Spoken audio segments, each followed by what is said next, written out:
আসসালামু আলাইকুম, সবাইকে স্বাগতম। চলে আসলাম আবার একটা নতুন রেসিপি নিয়ে। আমরা পেঁয়াজের পাকোড়া তো সবাই খেয়ে থাকি। আজকে আমি একটু ভিন্ন ধরনের পাকোড়া রেসিপিটা তৈরি করে দেখাবো। চলুন তাহলে দেখে নিই।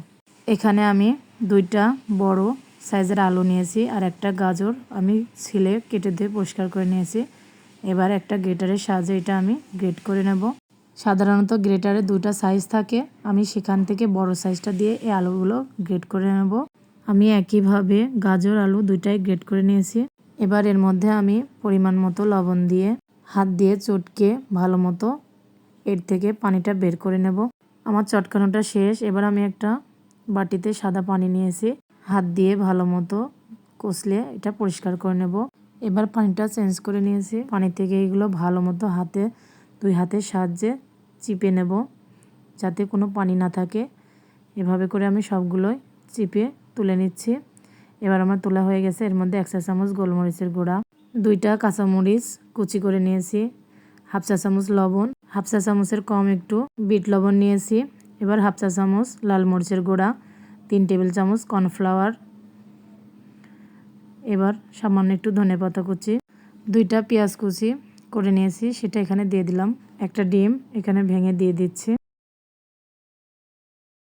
এবার ডিমটা দেওয়া হয়ে গেলে হাত দিয়ে ভালো মতো এগুলো সব একসাথে মেখে নেব।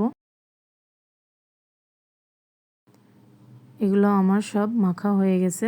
এবার আমি একটা কড়াইতে পর্যাপ্ত পরিমাণ তেল গরম করে নিয়েছি। এগুলো আমি পাকোড়ার শেপ দিয়ে ডুবো তেলে ভেজে নেব।